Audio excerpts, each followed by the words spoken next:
juga kepada masyarakat Sumatera Selatan, para tokoh agama, tokoh adat, dan tokoh masyarakat yang ada di Sumatera Selatan, wabil khusus kepada Forkopimda, Bapak Gubernur, Bapak Pangdam, Bapak Danrem, kemudian juga dari unsur yang lain yang tentu juga ikut terlibat atau dilibatkan dalam minggu-minggu ini. Kegaduhan yang terjadi ini dikarenakan kelemahan saya sebagai individu, sebagai manusia biasa. Untuk sekali lagi kami mohon maaf. Untuk Pak Ibu Herianti, saya tidak begitu mengenal, makanya dalam yang menang, hingga saya lebih dekat kepada orang tuanya atau kakak namanya.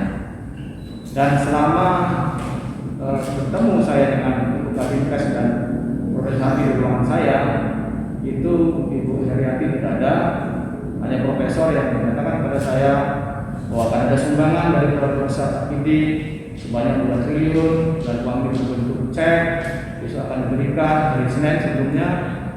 Kemudian beliau juga menyampaikan ini percaya kepada Pak Eko dan harus ditransparasikan, disampaikan oleh tokoh agama kepada masyarakat termasuk Forkopimda.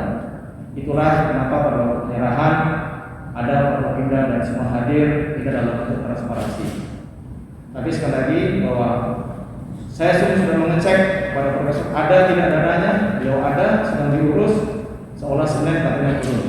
Tapi sampai sekarang memang kita sudah tahu prosesnya, dana tersebut belum ada.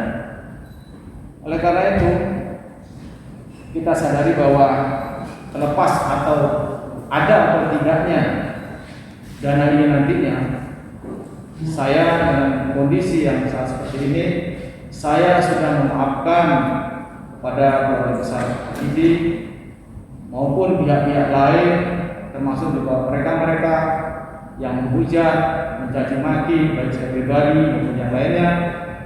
Juga termasuk saya berterima kasih pada mereka-mereka juga yang berempati terhadap kejadian ini. Saya sudah memaafkan semua dan minta terima kasih. Walaupun nanti apakah dana tersebut ada atau tidak ada. Berikutnya, saya berharap kepada semua pihak hilangkan kegaduhan-kegaduhan ini. Mari kita berkonsentrasi untuk menanggulangi COVID-19 khususnya di Sumatera Selatan ini. Masyarakat kita masih sangat membutuhkan perhatian dan dukungan kita untuk sama-sama menanggulangi COVID ini.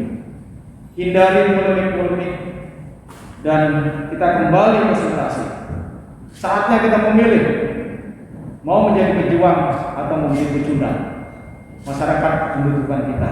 Ketimbang energi kita habis dibuatkan untuk melakukan polemik yang tidak perlu. Kemudian saya juga berpesan kepada para donatur, saudara-saudara kita yang masih ingin memberikan bantuan sumbangan